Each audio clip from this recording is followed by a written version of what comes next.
Hi everyone, welcome to Carson Kids Sensory Series. Today we will be learning about vestibular sensation, also known as our sense of balance.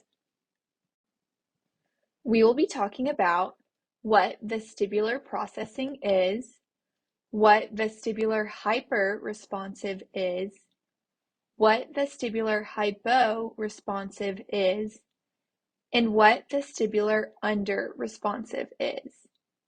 We'll also be learning how to address vestibular processing difficulties at home.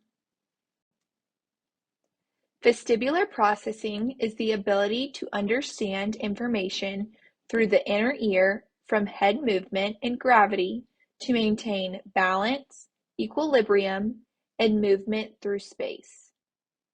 Vestibular processing can impact a child's ability to run, jump, swing, and spin. A child might be described as vestibular hyperresponsive, also known as vestibular over-responsive or vestibular hypersensitive. This child tends to be a vestibular sensory avoider. This child responds excessively to sensory input. Any movement could cause this child to have a negative reaction. For example, this child might hesitate going up or down the stairs. One way to address this at home is using various movements to desensitize or diminish this response. Allow the child to help you select the equipment, for example, a swing, scooter, office chair, or blanket. Start with gentle linear movement in a position the child likes.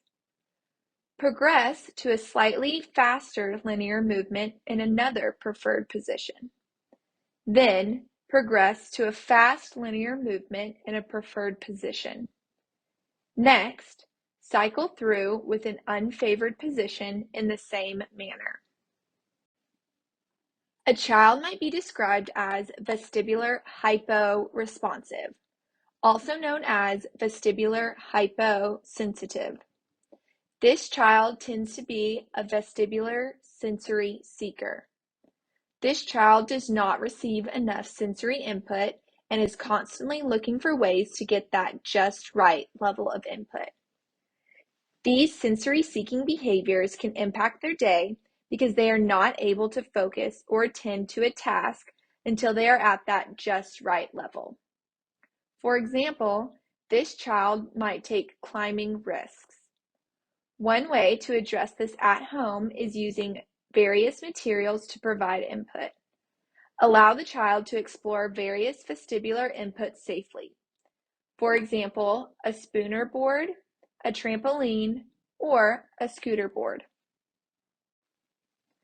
A child might be described as vestibular under-responsive. This child exhibits a diminished response to vestibular sensory input.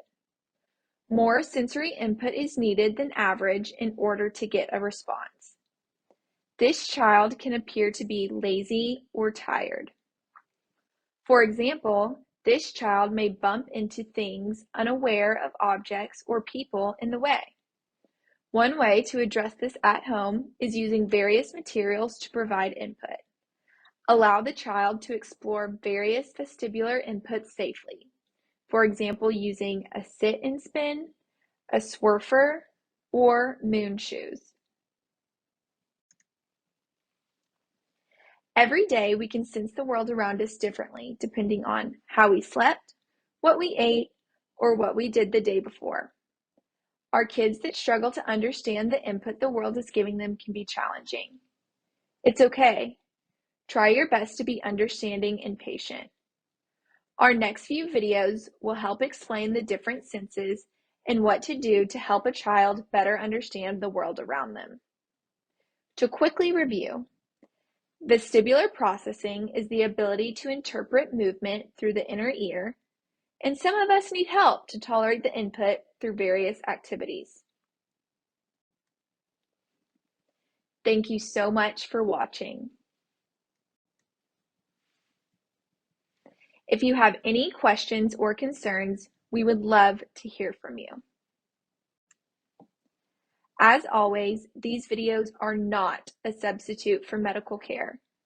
Please always seek the advice of your medical team before implementing any of the strategies discussed here. Until next time.